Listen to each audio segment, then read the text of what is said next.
Do you ever look at your church and think, we're not declining, but we're not really accelerating either? You know what that is, right? That is the definition of stuck. Attendance could be very steady. The calendar, I guarantee you it's full. And I bet you have a lot of programs that are running, but something just feels kind of flat, right? You know that feeling? Or to use a worse word, it feels stagnant. Nothing good, and you know this, nothing good ever happens in stagnancy, right? And when people in a church stagnate, it affects not just those people. I mean, think about a pond or a lake. If you've got a river that's running into a pond and it continues to flow, that flow creates health. It's dynamic, right? It's growth. The fish can flourish, but man, put that a barricade there, right, and allow that pond to stagnate. The only thing that grows in that is algae and maybe some alligators, right? So here's what I have learned, especially when it comes to churches and stagnancy, right? Stagnant people create stuck churches. A lot of times we wonder, how did this church get stuck? How did my church get stuck? In almost every case, it's because the people in the church got stuck. They became stagnant, and therefore the entire church got covered with, our version of church algae. And stagnation, right? It's hard to pick up, at least initially, because it is not very loud. Like most dangerous things, stagnation is very quiet. It is subtle. It kind of drifts and kind of like being in the ocean. And you don't really know that we're moving in a direction until you look up an hour later and realize you're a mile from where you entered the surf. I mean, in a church, when this is happening, we still see people attending. They engage on some level, at least occasionally. They serve. Maybe it's just once in a while. They smile when they're there, but they're not advancing. I love that word. They're not advancing in their faith. So over time, momentum just slows across the entire system. To work on this, we really need to understand that stagnation is usually not a motivation problem. It's a design problem. This is about architecture. It's about engineering, which I know seems weird if you're a church leader, but just hang with me for a minute, okay? You've heard me say this before. Growth is not accidental. Nothing really successful is accidental. We occasionally, you've heard the phrase, even a blind squirrel finds a nut every once in a while. Yeah, in a church, we can sometimes have some accidental success, but it is very rare. And when we do have accidental success, it is almost impossible to repeat or keep because, again, it was an accident. So growth really is best engineered. That's how we want to see people grow, through a process, a system, a way of engineering for it. We use this word a lot, discipleship pathway. If your discipleship pathway is unclear, well, progression becomes optional. And when making progress becomes optional, maintenance becomes normal. And that, my friends, is stuckness. So let's kind of diagnose this, but we're going to do it structurally, as I mentioned earlier, okay? Most churches, right, they unintentionally drift into what I think we could call assumed growth. Like, we assume that if people attend, that they are growing spiritually. If they join a group, then they are progressing spiritually. If they serve or give, right, they are maturing in their faith. And that might be true, but think about this for a minute. Attendance is really just exposure to the opportunity to grow. It doesn't force growth. Serving is engagement, but it doesn't necessarily create spiritual progress. I mean, none of these things do, right? Nothing automatically equals application that leads to transformation. Transformation requires intentional sequencing. And guess what? Sequencing is about structure. We can engineer for that. You probably heard me talk about the 5 rights before, right? The 5 rights that I talk about all the time really creates a structural framework to engineer growth. The 5 rights are just ensuring that the right person, so whoever we're talking to or the category of people that we are serving in a moment through our church service, a ministry, a program, an experience environment, a digital space, whatever it is, We want to make sure that from a segmentation categorical perspective, that the right person gets the right message, the right time, in the right way that leads to the right next step. That's the 5 rights. And when those 5 rights align, movement happens, momentum happens. When they don't, guess what? Stagnation spreads very quickly. When they don't align, you can't confidently even answer this question.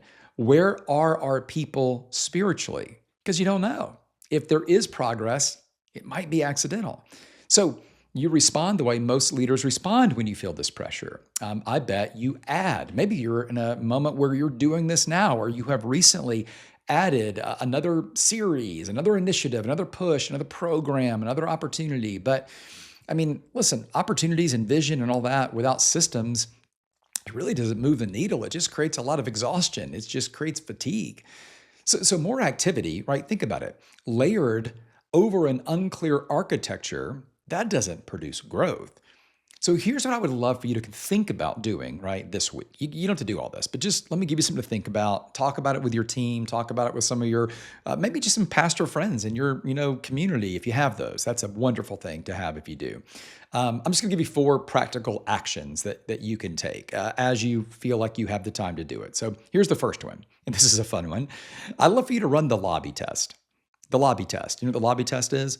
On a Sunday, maybe this Sunday, go to your lobby. You probably do that every week anyway. But this time, just find 5 random people, attenders in your church. If you know them, that's fine. But even better if you don't. 5 random attenders, and just ask them this question: what do you think your next step is here? What do you think your next step is here? And write down their answers. It's just 5, right? And don't interpret and don't defend or don't suggest. Just listen and then write it down. Just collect what you hear. If the answers that you get back are vague or inconsistent, or they begin with, well, you just identified a real clarity gap in your discipleship pathway. So that's the first thing. Just do the lobby test. Number 2, second thing, audit your environments. Like, think about all the things you offer in your church right now and just write down the primary spiritual outcome for each of them. So things like your Sunday morning service gathering, your small groups, or maybe you have a few different kinds of small groups, your serving teams, right? All the different things that you do. Write down the primary hopeful spiritual outcome. Now, if the outcome sounds identical for all of these, what you're going to experience is that people are plateauing because there isn't a next thing to move them forward, right? Because movement requires some amount of differentiation. We want to sequence things that move people forward. But if everything is kind of targeted for the exact same outcome, then, we just stagnated the progression by design. All right, third thing, what if you did this? How about you define clearly visible markers of growth? Like, what does maturity actually look like in your church? Can you describe it in observable terms? And not like, internal feelings, but observable behaviors. Now, I totally get this, right? Like, just because someone's doing something doesn't mean they're growing. But if you are tracking along with someone, and it's like, we know this with a healthy tree, right? The tree produces fruit. Are you seeing fruit produced from a growing tree? Are you seeing some fruit produced from a growing believer? Paul talked about this in a different way, right? He talked about being tossed back and forth by the waves or getting off spiritual milk, right? So are we watching people move from milk to steak? Are we watching people who are now taking a surfboard out into the ocean and they're not being just tossed around by the waves near the beach? So just kind of observe this in some people over time. Again, you can't just do that this week, but if you and your team or your core insiders begin watching and paying attention, I wonder what you'll find. And if growth is really not described for people, by the way, it's not going to be pursued. All right, last one, fourth thing, map your progression. This is about discipleship pathway, right? You can clearly see categories of spiritual readiness in your church, but can you? Like, are you paying attention to these different categories? I kind of mentioned this earlier when we talk about the right person in the 5 rights. I've defined these 5 different categories that are in your church, but you could categorize it however you would like for your, context, your church. I mean, In some way, shape, or form, there are cautious seekers, there are new believers, there are like re-engaging Christians probably. I bet there's some mature disciples. I bet there's emerging leaders. I mean, you can think through all these different categories of people. And when you think about them and you think about these categories, how are you designing intentionally for them? So, if you don't design intentionally for a seeker, well, the odds are they're not going to seek very much, or they're going to go somewhere else to seek. If you don't design really well for a person who's a student who's hungry and wants to grow in their faith, or a newer Christian, well, if you don't design for that, well, they're not going to know what to do. They need that structure.